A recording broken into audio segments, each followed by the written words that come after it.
ഇന്ന് ദിവസം 49. ഇന്ന് വായിക്കുന്ന വചനഭാഗങ്ങൾ അധ്യായങ്ങൾ 35-36 പുറപ്പാടിൽ നിന്നും. ലേവ്യർ അധ്യായം 25.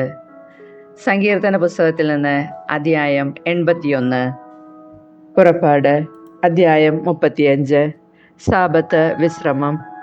മോശ ഇസ്രായേൽ സമൂഹത്തെ വിളിച്ചുകൂട്ടി പറഞ്ഞു, നിങ്ങൾ അനുഷ്ഠിക്കണമെന്ന് കർത്താവ് കൽപ്പിച്ചിട്ടുള്ളത് ഇവയാണ്.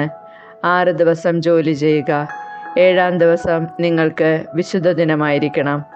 കർത്താവിന് സമർപ്പിതവും വിശ്രമത്തിനുള്ളതുമായ സാബത്ത് ദിനം. അന്ന് ജോലി ചെയ്യുന്ന ഏവനും വധിക്കപ്പെടണം. നിങ്ങളുടെ വസതികളിൽ അന്ന് തീ കത്തിക്കരുത്. കൂടാര നിർമ്മാണത്തിന് കാഴ്ചകൾ. ഇസ്രായേൽ സമൂഹത്തോട് മോശ പറഞ്ഞു, ഇതാണ് കർത്താവ് കൽപ്പിച്ചിരിക്കുന്നത്. നിങ്ങൾ കർത്താവിനെ കാണിക്ക കൊണ്ടുവരുവിൻ. ഉദാരമനസ്കർ കർത്താവിനെ കാഴ്ച കൊണ്ടുവരട്ടെ. സ്വർണം, വെള്ളി, ഓട്, നീലം, ധൂമ്രം, കടും ചമപ്പ് എന്നീ നിറങ്ങളിലുള്ള നൂലുകൾ, നേർമയിൽ നെയ്തെടുത്ത ചണവസ്ത്രം, കോലാട്ടിൻ രോമം, ഊറക്കിട്ട മുട്ടാടിൻ തോല്, നിലക്കരടിത്തോല്, കരുവേലത്തടി, വിളക്കിനുള്ള എണ്ണ, അഭിഷേക തൈലത്തിനും പരിമളധൂപത്തിനുമുള്ള സുഗന്ധവസ്തുക്കൾ, ഗോമേതക രത്നങ്ങൾ, എഫോദിനും ഉരസ്ത്രാണത്തിനുമുള്ള രത്നങ്ങൾ. നിങ്ങളിൽ ശില്പവൈദഗ്ധ്യമുള്ളവർ മുൻപോട്ട് വന്ന് കർത്താവ് ആജ്ഞാപിച്ചിരിക്കുന്നവയെല്ലാം നിർമ്മിക്കട്ടെ. വിശുദ്ധ കൂടാരം, അതിൻ്റെ വിരികൾ, കൊളുത്തുകൾ, ചട്ടങ്ങൾ, അഴികൾ, തൂണുകൾ, അവയുടെ പാദകുടങ്ങൾ, പേടകം, അതിൻ്റെ തണ്ടുകൾ, കൃപാസനം, തിരശീല, മേശ, അതിൻ്റെ തണ്ടുകൾ, ഉപകരണങ്ങൾ, തിരുസാന്നിധ്യത്തിൻ്റെ അപ്പം, വിളക്കുകാല്, അതിൻ്റെ ഉപകരണങ്ങൾ, വിളക്കുകൾ, എണ്ണ, ധൂപപീഠം, അതിൻ്റെ തണ്ടുകൾ, അഭിഷേക തൈലം, ധൂപത്തിനുള്ള സുഗന്ധദ്രവ്യം, കൂടാരവാതിലിന് വേണ്ട യവനിക, ദഹനബലിപീഠം, ഓടുകൊണ്ടുള്ള അതിൻ്റെ ചട്ടക്കൂട്, തണ്ടുകൾ, മറ്റുപകരണങ്ങൾ, ക്ഷാളനപാത്രം, അതിൻ്റെ പീഠം, അങ്കണത്തെ മറയ്ക്കുന്ന വിരികൾ, അവയ്ക്കുള്ള തൂണുകൾ, അവയുടെ പാദകുടങ്ങൾ, അങ്കണ കവാടത്തിൻ്റെ യവനിക, കൂടാരത്തിനും അങ്കണത്തിനും വേണ്ട കുറ്റികൾ, കയറുകൾ, വിശുദ്ധ സ്ഥലത്തെ ശുശ്രൂഷയ്ക്ക് വേണ്ട തിരുവസ്ത്രങ്ങൾ, പുരോഹിതനായ അഹ്റോനും പുരോഹിത ശുശ്രൂഷ ചെയ്യുന്ന അവൻ്റെ പുത്രന്മാർക്കും അണിയാനുള്ള വിശുദ്ധ വസ്ത്രങ്ങൾ. ഇസ്രായേൽ സമൂഹം മോശയുടെ മുൻപിൽ നിന്ന് പിരിഞ്ഞുപോയി. ആന്തരിക പ്രചോദനം ലഭിച്ച ഉദാരമനസ്കർ കർത്താവിൻ്റെ സന്നദ്ധിയിൽ കാഴ്ചകൾ കൊണ്ടുവന്നു. അത് സമാഗമ കൂടാരത്തിനും അതിലെ ശുശ്രൂഷയ്ക്കും വിശുദ്ധ വസ്ത്രങ്ങൾക്കും വേണ്ടിയുള്ളതായിരുന്നു. ഉദാരമനസ്കരായ സ്ത്രീ പുരുഷന്മാർ കാഴ്ചകളുമായി വന്നു. അവർ സൂചിപ്പതക്കങ്ങളും കർണവളയങ്ങളും അങ്കുലീയങ്ങളും തോൾവളകളും എല്ലാത്തരം സ്വർണ്ണാഭരണങ്ങളും കൊണ്ടുവന്നു. അങ്ങനെ ഓരോരുത്തരും കർത്താവിന് സ്വർണം കൊണ്ടുള്ള കാഴ്ച സമർപ്പിച്ചു. ഓരോരുത്തരും കൈവശമുണ്ടായിരുന്ന നീലം, ധൂമ്രം, കടും ചമപ്പ് എന്നീ നിറങ്ങളിലുള്ള നൂലുകളും നേർമയുള്ള ചണത്തുണിയും കോലാട്ടിൻ രോമവും ഊറക്കിട്ട മുട്ടാടിൻ തോലും നിലക്കരടിത്തോലും കൊണ്ടുവന്നു. വെള്ളിയോ ഓടോ അർപ്പിക്കാൻ കഴിവുണ്ടായിരുന്നവർ അത് കൊണ്ടുവന്നു കർത്താവിന് കാഴ്ചവെച്ചു. എങ്കിലും പണിക്കുതകുന്ന കരുവേലത്തടി കൈവശം ഉണ്ടായിരുന്നവർ അത് കൊണ്ടുവന്നു. കരവിരുതുള്ള സ്ത്രീകൾ നീലം, ധൂമ്രം, കടും ചമപ്പ് എന്നീ നിറങ്ങളിൽ സ്വന്തം കൈകൊണ്ട് പിരിച്ചെടുത്ത നൂലുകളും നേർമയിൽ നെയ്ത ചണത്തുണിയും കൊണ്ടുവന്നു. നൈപുണ്യവും സന്നദ്ധതയും ഉണ്ടായിരുന്ന സ്ത്രീകൾ കോലാട്ടിൻ രോമം കൊണ്ട് നൂലുണ്ടാക്കി. നേതാക്കന്മാർ എഫോദിനും ഉരസ്ത്രാണത്തിനും വേണ്ട ഗോമേതകങ്ങളും മറ്റ് രത്നങ്ങളും വിളക്കിനും അഭിഷേക തൈലത്തിനും ധൂപത്തിനും ആവശ്യമായ സുഗന്ധദ്രവ്യങ്ങളും എണ്ണയും കൊണ്ടുവന്നു. കർത്താവ് മോശ വഴി ആജ്ഞാപിച്ച ജോലികളുടെ നിർവഹണത്തിന് ഇസ്രായേലിലെ സ്ത്രീ പുരുഷന്മാരോരോരുത്തരും തങ്ങളുടെ പ്രേരണയനുസരിച്ച് ഓരോ സാധനം കൊണ്ടുവന്ന് സ്വമേധയാ കർത്താവിന് കാഴ്ചവെച്ചു.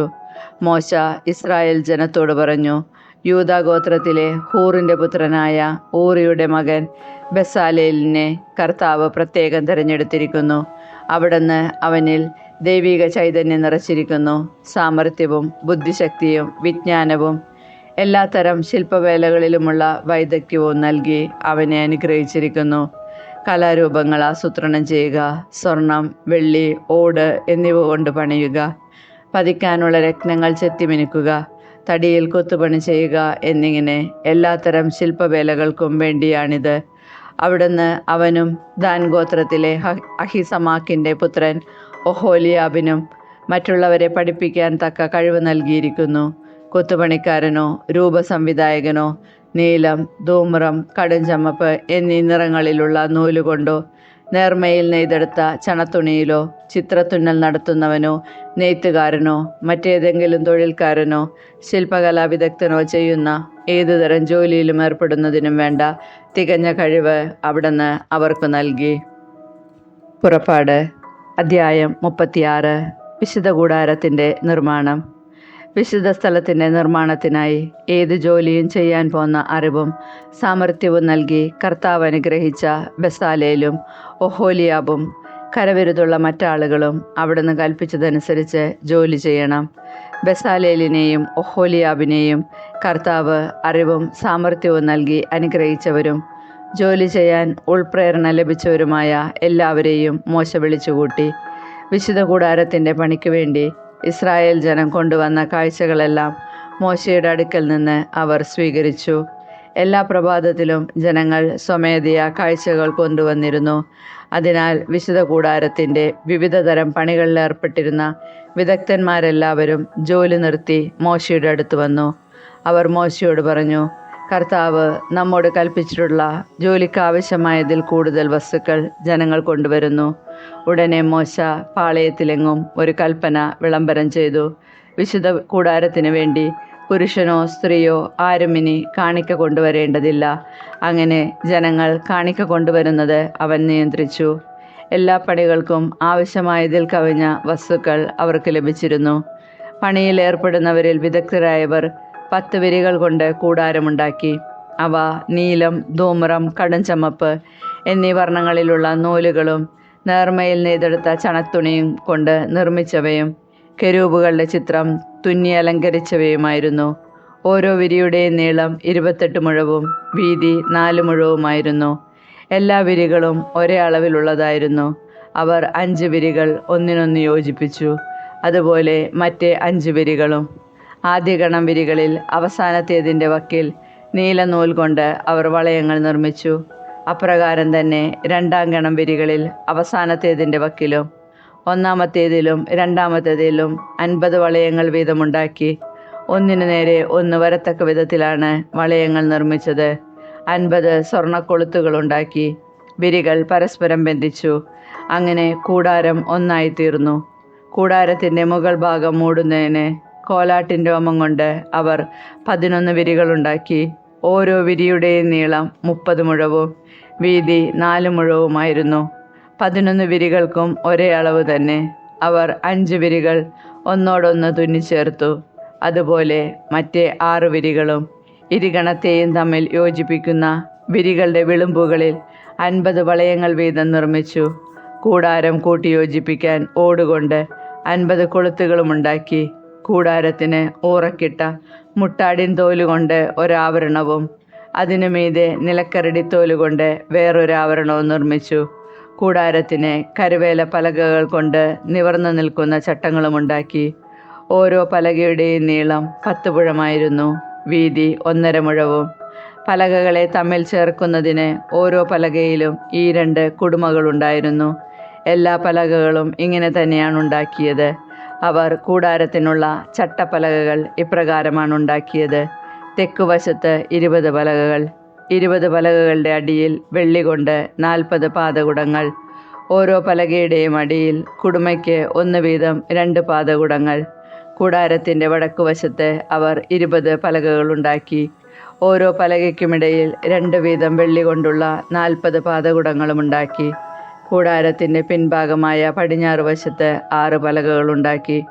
കൂടാരത്തിൻ്റെ പിൻഭാഗത്ത് 2 മൂലകൾക്കായി 2 പലകകളും അവയുടെ ചുവടുകൾ അകത്തിയും മുകൾ ഭാഗം ഒരു വളയം കൊണ്ട് യോജിപ്പിച്ചും നിർത്തി.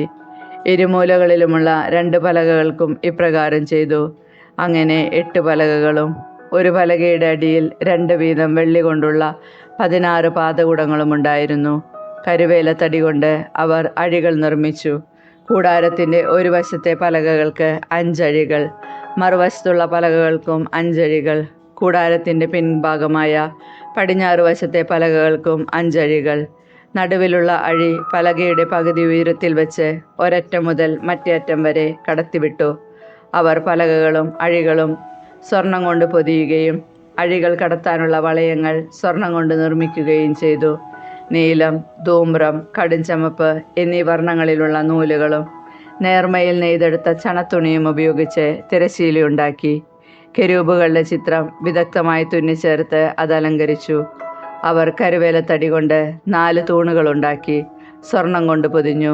അവയ്ക്ക് സ്വർണം കൊണ്ട് കൊളുത്തുകളും വെള്ളി കൊണ്ട് 4 പാദകുടങ്ങളും പണിതു. നീലം, ധൂമ്രം, കടുംചുമപ്പ് എന്നീ വർണ്ണങ്ങളിലുള്ള നൂലുകളും നേർമയിൽ നെയ്ത് ചിത്രത്തുന്നൽ കൊണ്ട് അലങ്കരിച്ച ചണത്തുണിയും ഉപയോഗിച്ച് കൂടാരവാതിലിന് അവർ യവനികയുണ്ടാക്കി. അതിനായി 5 തൂണുകളും അവയിൽ കൊളുത്തുകളും ഉണ്ടാക്കി. തൂണുകളുടെ ശീർഷങ്ങൾ സ്വർണം കൊണ്ട് പൊതിഞ്ഞു. പട്ടകൾ സ്വർണം കൊണ്ടും അവയുടെ 5 പാദകുടങ്ങൾ ഓടുകൊണ്ടും നിർമ്മിച്ചു. ലേവ്യർ അധ്യായം 25. സാബത്ത് വർഷം. കർത്താവ് സീനായ് മലയിൽ വച്ച് മോശയോട് അരുളി ചെയ്തു, ഇസ്രായേൽ ജനത്തോട് പറയുക, ഞാൻ നിങ്ങൾക്ക് തരാൻ പോകുന്ന ദേശത്ത് നിങ്ങൾ പ്രവേശിക്കുമ്പോൾ ആ ദേശം കർത്താവിനൊരു സാബത്ത് ആചരിക്കണം. 6 വർഷം നീ നിന്റെ നിലം വിതയ്ക്കുകയും മുന്തിരിവള്ളി വെട്ടിയൊരുക്കി ഫലമെടുക്കുകയും ചെയ്യുക. എന്നാൽ 7-ാം വർഷം ദേശത്തിന് വിശ്രമത്തിനുള്ള കർത്താവിൻ്റെ സാബത്തായിരിക്കും. ആ വർഷം നിലം വിതയ്ക്കുകയോ മുന്തിരിവള്ളി മുറിക്കുകയോ ചെയ്യരുത്. താനെ മുളച്ച് വിളയുന്നവ നിങ്ങൾ കൊയ്യരുത്. വള്ളികൾ മുറിക്കാത്ത മുന്തിരിത്തോട്ടത്തിലെ പഴം പറിക്കുകയും അരുത്. കാരണം അത് ദേശത്തിൻ്റെ വിശ്രമവർഷമാണ്. ദേശത്തിൻ്റെ സാബത്ത് നിങ്ങൾക്ക് ഭക്ഷണം പ്രദാനം ചെയ്യും. നിനക്കും നിന്റെ ദാസനും ദാസിക്കും കൂലിക്കാരനും നിന്നോടുകൂടെ വസിക്കുന്ന പരദേശിക്കും നിന്റെ കന്നുകാലികൾക്കും നിന്റെ ദേശത്തെ മൃഗങ്ങൾക്കും അതിൻ്റെ ഫലങ്ങൾ ആഹാരമായിരിക്കും. ജൂബിലി വർഷം. വർഷങ്ങളുടെ 7 സാബത്തുകൾ എണ്ണുക. 7 പ്രാവശ്യം 7 വർഷങ്ങൾ. വർഷങ്ങളുടെ 7 സാബത്തുകളുടെ ദൈർഘ്യം 49 വർഷങ്ങൾ. 7-ാം മാസം 10-ാം ദിവസം നിങ്ങൾ എല്ലായിടത്തും കാഹളം മുഴക്കണം. പാപപരിഹാര ദിനമായ അന്ന് ദേശം മുഴുവൻ കാഹളം മുഴക്കണം. 50-ാം വർഷത്തെ നീ വിശുദ്ധീകരിക്കണം. ദേശവാസികൾക്കെല്ലാം സ്വാതന്ത്ര്യം പ്രഖ്യാപിക്കണം. അത് നിങ്ങൾക്ക് ജൂബിലി വർഷമായിരിക്കും. ഓരോരുത്തർക്കും തങ്ങളുടെ സ്വത്ത് തിരികെ ലഭിക്കണം. ഓരോരുത്തരും തങ്ങളുടെ കുടുംബത്തിലേക്ക് മടങ്ങിപ്പോകട്ടെ. 50-ാം വർഷം നിങ്ങൾക്ക് ജൂബിലി വർഷമായിരിക്കണം. ആ വർഷം വിതയ്ക്കുകയോ ഭൂമിയിൽ താനെ വളരുന്നവ കൊയ്യുകയോ മുറിക്കാത്ത മുന്തിരിവള്ളികളിലെ ഫലങ്ങൾ ശേഖരിക്കുകയോ അരുത്. എന്തെന്നാൽ അത് ജൂബിലി വർഷമാണ്. അത് നിങ്ങൾക്ക് വിശുദ്ധമായിരിക്കണം. വയലിൽ നിന്ന് കിട്ടുന്നവ മാത്രം നിങ്ങൾക്ക് ഭക്ഷിക്കാം. ജൂബിലിയുടെ ഈ വർഷത്തിൽ ഓരോരുത്തരും തങ്ങളുടെ അവകാശ സ്ഥലത്തേക്ക് തിരികെ പോകണം. നിന്റെ അയൽക്കാരന് എന്തെങ്കിലും വിൽക്കുകയോ അവനിൽ നിന്ന് എന്തെങ്കിലും വാങ്ങുകയോ ചെയ്യുമ്പോൾ നിങ്ങൾ പരസ്പരം ഞെരുക്കരുത്. അടുത്ത ജൂബിലി വരെയുള്ള വർഷങ്ങളുടെ കണക്കനുസരിച്ച് അയൽക്കാരനിൽ നിന്ന് നീ വാങ്ങണം. വിളവിൻ്റെ വർഷങ്ങളുടെ കണക്കനുസരിച്ച് അവൻ നിനക്ക് വിൽക്കട്ടെ. വർഷങ്ങൾ കൂടിയിരുന്നാൽ വില വർദ്ധിപ്പിക്കണം, കുറഞ്ഞിരുന്നാൽ വില കുറയ്ക്കണം. എന്തെന്നാൽ വിളവിൻ്റെ വർഷങ്ങളുടെ എണ്ണമനുസരിച്ചാണ് അവൻ നിനക്ക് വിൽക്കുന്നത്. നിങ്ങൾ പരസ്പരം ഞെരുക്കരുത്. ദൈവത്തെ ഭയപ്പെടണം. ഞാനാണ് നിങ്ങളുടെ ദൈവമായ കർത്താവ്. നിങ്ങൾ എൻ്റെ നിയമങ്ങളും കൽപ്പനകളും അനുസരിക്കുകയും അനുഷ്ഠിക്കുകയും ചെയ്യുക. എങ്കിൽ ദേശത്ത് നിങ്ങൾ സുരക്ഷിതരായിരിക്കും. ഭൂമി അതിൻ്റെ ഫലം നൽകും. നിങ്ങൾ തൃപ്തിയാവോളം ഭക്ഷിച്ച് സുരക്ഷിതരായി വസിക്കും. ഞങ്ങൾ 7-ാം വർഷം വിതയ്ക്കുകയും വിളവെടുക്കുകയും ചെയ്യുന്നില്ലെങ്കിൽ എന്ത് ഭക്ഷിക്കും എന്ന് നിങ്ങൾ ചോദിച്ചേക്കാം. 6-ാം വർഷം എൻ്റെ അനുഗ്രഹം ഞാൻ നിങ്ങളുടെ മേൽ ചൊരിയും. 3 വർഷത്തേക്കുള്ള വിളവ് അത് നിങ്ങൾക്ക് പ്രദാനം ചെയ്യും. 8-ാം വർഷം നിങ്ങൾ വിതയ്ക്കുകയും 9-ാം വർഷം വരെ പഴയ ഫലങ്ങളിൽ നിന്ന് ഭക്ഷിക്കുകയും ചെയ്യുക. അതിൻ്റെ ഫലം ലഭിക്കുന്നതുവരെ പഴയതിൽ നിന്ന് ഭക്ഷിക്കുക. വീണ്ടെടുപ്പ് നിയമം. നിങ്ങൾ ഭൂമി എന്നേക്കുമായി വിൽക്കരുത്. എന്തെന്നാൽ ഭൂമി എൻ്റേതാണ്. നിങ്ങൾ പരദേശികളും കുടികിടപ്പുകാരുമാണ്. നീ സ്വന്തമാക്കുന്ന ദേശത്ത് ഭൂമി വീണ്ടെടുക്കാനുള്ള അവകാശം ഉണ്ടായിരിക്കണം. നിന്റെ സഹോദരൻ ദരിദ്രനായി തീർന്ന് തൻ്റെ അവകാശത്തിൽ ഒരു ഭാഗം വിറ്റാൽ അടുത്ത ചാർച്ചക്കാരൻ അത് വീണ്ടെടുക്കണം.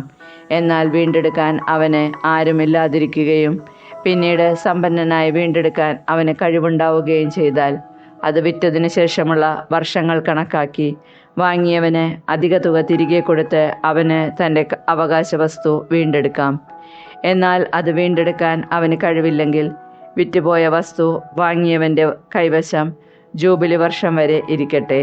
ജൂബിലി വർഷം അവൻ അതിൽ നിന്ന് ഒഴിഞ്ഞു കൊടുക്കുകയും ഉടമസ്ഥൻ തൻ്റെ അവകാശത്തിലേക്ക് മടങ്ങി വരികയും ചെയ്യട്ടെ. മതിലുകളാൽ ചുറ്റപ്പെട്ട പട്ടണത്തിലുള്ള തൻ്റെ വീട് ഒരാൾ വിറ്റാൽ 1 വർഷത്തിനകം തിരിച്ചെടുക്കാം. വീണ്ടെടുക്കാൻ 1 വർഷത്തെ സാവകാശമുണ്ട്. 1 വർഷത്തിനകം വീണ്ടെടുക്കുന്നില്ലെങ്കിൽ മതിലുകളാൽ ചുറ്റപ്പെട്ട പട്ടണത്തിലുള്ള വീട് വാങ്ങിയവനും അവൻ്റെ സന്തതികൾക്കും എന്നേക്കുമുള്ള അവകാശമായിരിക്കും. ജൂബിലി വർഷത്തിൽ അത് ഒഴിഞ്ഞുകൊടുക്കേണ്ടതില്ല. എന്നാൽ ചുറ്റും മതിലുകളില്ലാത്ത ഗ്രാമങ്ങളിലെ വീടുകൾ നിലങ്ങൾ പോലെ കണക്കാക്കപ്പെടും. ജൂബിലി വർഷത്തിൽ അവ വീണ്ടുകൊള്ളുകയോ മോചിപ്പിച്ചെടുക്കുകയോ ആവാം. എന്നാൽ ലേവ്യർക്ക് തങ്ങളുടെ പട്ടണങ്ങളും അവിടെ തങ്ങൾക്ക് അവകാശമായ വീടുകളും എപ്പോൾ വേണമെങ്കിലും വീണ്ടെടുക്കാം. ലേവ്യരിൽ ആരെങ്കിലും അത് വീണ്ടെടുക്കുന്നില്ലെങ്കിൽ വാങ്ങിയവൻ ജൂബിലി വത്സരത്തിൽ വീട് ഒഴിഞ്ഞു കൊടുക്കണം. ലേവ്യരുടെ പട്ടണത്തിലുള്ള ഭവനങ്ങൾ ഇസ്രായേൽ ജനത്തിനിടയിൽ അവർക്കുള്ള അവകാശമാണ്. അവരുടെ പട്ടണത്തിന് ചുറ്റുമുള്ള വയലുകൾ വിൽക്കരുത്. അത് അവരുടെ ശാശ്വതാവകാശമാണ്. നിന്റെ സഹോദരൻ ദരിദ്രനാവുകയും തന്നെ സംരക്ഷിക്കാൻ അവന് വകയില്ലാതാവുകയും ചെയ്യുന്നുവെങ്കിൽ നീ അവനെ സംരക്ഷിക്കണം. അവൻ അന്യനെ പോലെയോ പരദേശിയെ പോലെയോ നിന്നോടുകൂടെ വസിക്കട്ടെ. അവനിൽ നിന്ന് പലിശയോ ആദായമോ വാങ്ങരുത്. ദൈവത്തെ ഭയപ്പെടുക. നിന്റെ സഹോദരൻ നിന്റെ കൂടെ വസിക്കട്ടെ. നീ അവന് പണം പലിശയ്ക്ക് കൊടുക്കരുത്. നിന്റെ ആഹാരം അവന് ലാഭത്തിന് വിൽക്കുകയും അരുത്. നിങ്ങളുടെ ദൈവമായിരിക്കാനും കാനാൻ ദേശം നിങ്ങൾക്ക് നൽകാനും ഈജിപ്തിൽ നിന്ന് നിങ്ങളെ കൊണ്ടുവന്ന നിങ്ങളുടെ ദൈവമായ കർത്താവാണ് ഞാൻ. നിന്റെ സഹോദരൻ നിർധനനാവുകയും അവൻ തന്നെ നിനക്ക് വിൽക്കുകയും ചെയ്യുന്നെങ്കിൽ അവനെ കൊണ്ട് അടിമവേല ചെയ്യിക്കരുത്. അവൻ നിനക്ക് ഒരു കൂലിക്കാരനും പരദേശിയുമായിരിക്കട്ടെ. അവൻ ജൂബിലി വർഷം വരെ നിനക്ക് വേണ്ടി ജോലി ചെയ്യണം. അതിനുശേഷം അവൻ മക്കളോടുകൂടെ തൻ്റെ കുടുംബത്തിലേക്കും പിതാക്കന്മാരുടെ അവകാശത്തിലേക്കും മടങ്ങിപ്പോകട്ടെ. എന്തെന്നാൽ ഈജിപ്ത് ദേശത്തു നിന്ന് ഞാൻ കൊണ്ടുവന്ന എൻ്റെ ദാസരാണ് അവർ. അവരെ അടിമകളായി വിൽക്കരുത്. നീ അവരുടെ മേൽ ക്രൂരമായി ഭരണം നടത്തരുത്. നിന്റെ ദൈവത്തെ ഭയപ്പെടുക. ചുറ്റുമുള്ള ജനങ്ങളിൽ നിന്ന് നിങ്ങൾ ദാസന്മാരെയും ദാസികളെയും വാങ്ങിക്കൊള്ളുവിൻ. നിങ്ങളുടെ ഇടയിൽ വസിക്കുന്ന വിദേശികളിൽ നിന്നും നിങ്ങളുടെ ദേശത്ത് വച്ച് അവരുടെ കുടുംബങ്ങളിൽ ജനിച്ചവരിൽ നിന്നും നിങ്ങൾക്ക് ദാസരെ വാങ്ങാം. അവർ നിങ്ങളുടെ അവകാശമായിരിക്കും.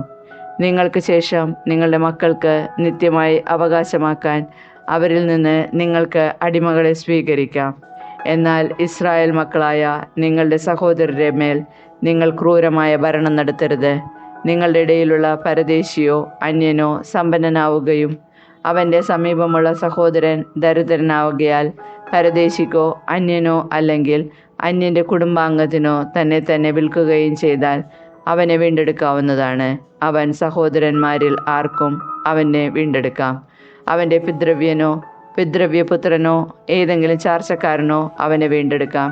അവൻ സമ്പന്നനാവുകയാണെങ്കിൽ അവന് തന്നെ വീണ്ടെടുക്കുകയും ചെയ്യാം.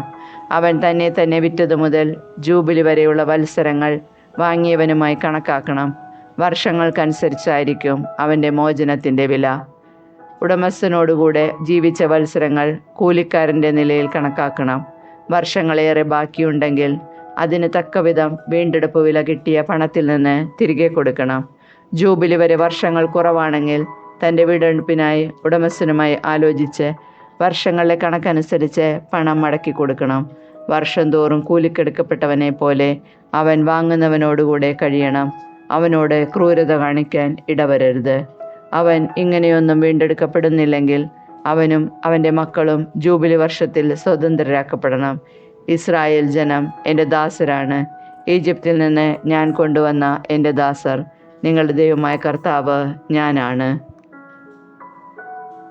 സങ്കീർത്തനങ്ങൾ 81. ഉത്സവഗാനം. നമ്മുടെ ശക്തി കേന്ദ്രമായ ദൈവത്തെ ഉച്ചത്തിൽ പാടിപ്പുകഴ്ത്തുവിൻ. യാക്കോബിൻ്റെ ദൈവത്തിന് ആനന്ദത്തോടെ ആർപ്പു വിളിക്കുവിൻ. തപ്പുകൊട്ടിയും കിന്നരവും വീണയും ഇമ്പമായി മീട്ടിയും ഗാനമുതിർക്കുവിൻ. അമാവാസിയിലും നമ്മുടെ ഉത്സവദിനമായ പൗർണമിയിലും കാഹളമോതുവിൻ. എന്തെന്നാൽ അത് ഇസ്രായേലിലെ ചട്ടവും യാക്കോബിൻ്റെ ദൈവം നൽകിയ പ്രമാണവുമാണ്. ഈജിപ്തിലേക്ക് തിരിച്ചപ്പോൾ ജോസഫും അവിടുന്ന് ഈ നിയമം നൽകി. അപരിചിതമായ ഒരു ശബ്ദം ഞാൻ കേൾക്കുന്നു. ഞാൻ നിന്റെ തോളിൽ നിന്ന് ഭാരമിറക്കി വച്ചു. നിന്റെ കൈകളെ കുട്ടയിൽ നിന്ന് വിടുവിച്ചു. കഷ്ടകാലത്ത് നീ വിളിച്ചപേക്ഷിച്ചു, ഞാൻ നിന്നെ മോചിപ്പിച്ചു. അദൃശ്യനായി ഇടിമുഴക്കത്തിലൂടെ നിനക്ക് ഉത്തരമരളി. മെരീബ ജലാശയത്തിനരികെ വെച്ച് ഞാൻ നിന്നെ പരീക്ഷിച്ചു. എൻ്റെ ജനമേ, ഞാൻ മുന്നറിയിപ്പ് നൽകുമ്പോൾ ശ്രദ്ധിച്ചു കേൾക്കുക. ഇസ്രായേലേ, നീ എൻ്റെ വാക്ക് കേട്ടിരുന്നെങ്കിൽ. നിങ്ങളുടെ ഇടയിൽ അന്യദൈവമുണ്ടാകരുത്. ഒരന്യദൈവത്തെയും നീ വണങ്ങരുത്. ഈജിപ്ത് ദേശത്തു നിന്ന് നിന്നെ മോചിപ്പിച്ച ദൈവമായ കർത്താവ് ഞാനാണ്. നീ വായി തുറക്കുക, ഞാൻ നിനക്ക് ഭക്ഷിക്കാൻ നൽകാം. എന്നാൽ എൻ്റെ ജനം എൻ്റെ വാക്ക് കേട്ടില്ല, ഇസ്രായേൽ എന്നെ കൂട്ടാക്കിയില്ല. അതിനാൽ അവർ തന്നിഷ്ടപ്രകാരം നടക്കാൻ ഞാൻ അവരെ അവരുടെ ഹൃദയകാഠിന്യത്തിന് വിട്ടുകൊടുത്തു. എൻ്റെ ജനം എൻ്റെ വാക്ക് കേട്ടിരുന്നെങ്കിൽ, ഇസ്രായേൽ എൻ്റെ മാർഗത്തിൽ ചരിച്ചിരുന്നെങ്കിൽ, അതിവേഗം അവരുടെ വൈരികളെ ഞാൻ കീഴ്പ്പെടുത്തുമായിരുന്നു. അവരുടെ ശത്രുക്കൾക്കെതിരെ എൻ്റെ കരമുയർത്തുമായിരുന്നു. കർത്താവിനെ വെറുക്കുന്നവർ അവിടുത്തെ കാൽക്കൽ വീഴുമായിരുന്നു. അവരുടെ ശിക്ഷ എന്നേക്ക് നിലനിൽക്കുമായിരുന്നു. ഞാൻ മേൽത്തരം ഗോതമ്പ് കൊണ്ട് നിങ്ങളെ തീറ്റിപ്പോറ്റുമായിരുന്നു. പാറയിൽ നിന്നുള്ള തേൻ കൊണ്ട് നിങ്ങളെ സംതൃപ്തരാക്കുമായിരുന്നു.